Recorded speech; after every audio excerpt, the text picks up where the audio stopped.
You know, most of us have this picture in our heads of the universe as a finished product, like a masterpiece that was completed a long, long time ago. But what if that's not the whole story? What if we're not just walking through a cosmic museum, but we're actually inside the creator's studio, and the artist is still at work? Okay, check out the language here in this famous psalm. It doesn't say the heavens declared, past tense. It says they declare, they proclaim. It's happening right now. This isn't a memory of a past event. It's a live broadcast of ongoing creation. And that really gets to the heart of what we're talking about today. Are we living in a finished world, or are we part of a story that is still being written? A reality that is still unfolding right before our eyes? Because let me tell you, that one shift in perspective, it changes absolutely everything. So to even begin to answer that question, we got to look at the evidence. And it turns out, the proof for an unfinished, ongoing creation is literally all around us. From the biggest things we can see in the cosmos, right down to the tiniest particles. Yeah, forget about ancient philosophy for a second. Let's talk about modern science. Physics, cosmology, biology. All of these fields, they overwhelmingly show us a universe that is anything but static. It's a place of constant, creative motion and emergence. Let's just break this down. At the biggest scale you can imagine, we've got cosmic expansion. The universe is actually getting bigger. New galaxies are forming as we speak. Then, if you zoom all the way down to the quantum level, reality itself isn't solid and fixed. It's this vibrant, buzzing field of energy. And in between, you have these incredible principles, like thermodynamics, that show how complexity and order just naturally emerge. It's how you get everything from snowflakes to stars to life itself. So here's the bottom line. Motion is the engine of creation, and that engine is definitely still running. Okay, so if the physical universe is this dynamic, expanding, creative place, what does that mean for how we think about God?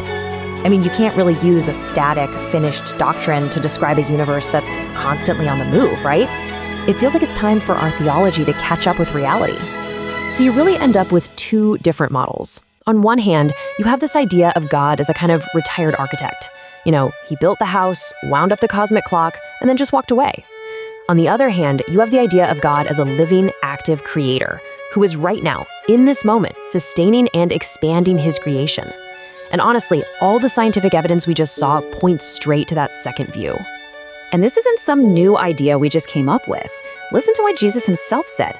He doesn't say, "My Father worked." He says, "My Father works, and I work." He's talking in the present tense. It's an active, ongoing partnership in creation that has never stopped. And it just keeps building. Look at this powerhouse verse from Isaiah. Just focus on those two words, increase and no end.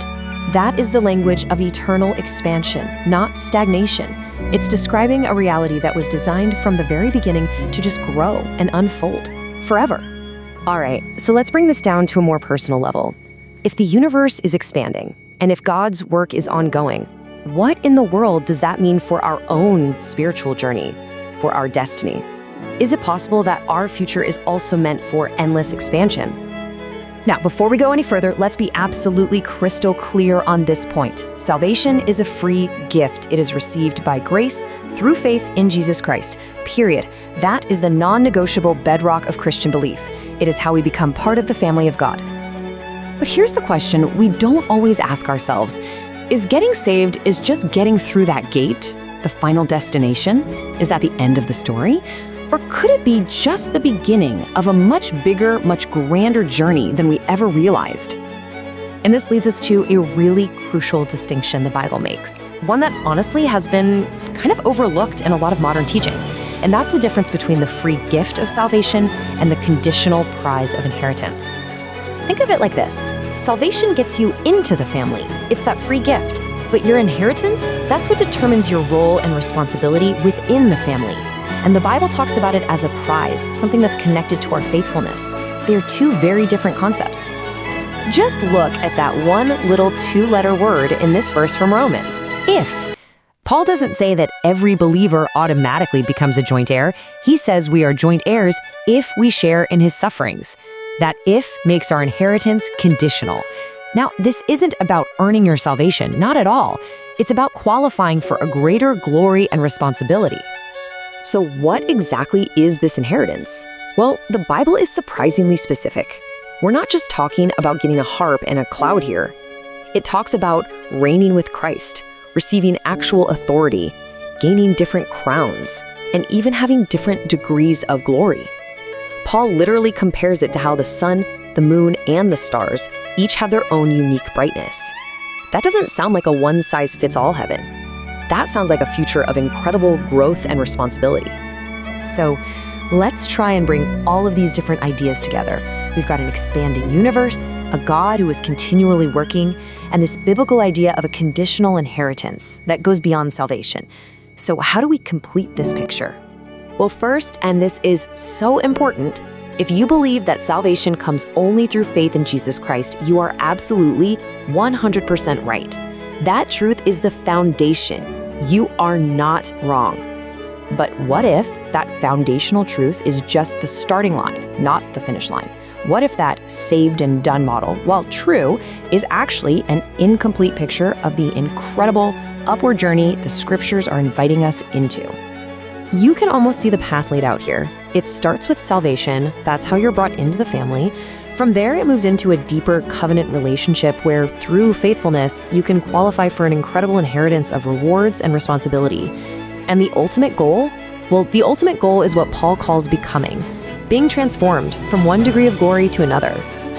Now, the Bible absolutely points toward this fuller journey. It lays out this whole pattern of salvation leading to inheritance.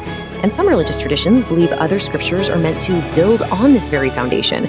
For example, followers of the Book of Mormon see it as a text that doesn't contradict this pattern at all, but instead focuses on completing it by really clarifying the covenants and the specific path to becoming true heirs with Christ. For them, it's not a contradiction, it's a completion of these powerful ideas already found in the Bible. So we'll end with this thought. We live in a universe that is defined by constant expansion. We worship a God whose creative work literally has no end. And we have a Bible that's just filled with promises of eternal increase, inheritance, and glory. So if everything about God and His plan is expansive, isn't it possible that our own personal destiny is meant to be far more expansive than we've ever dared to imagine?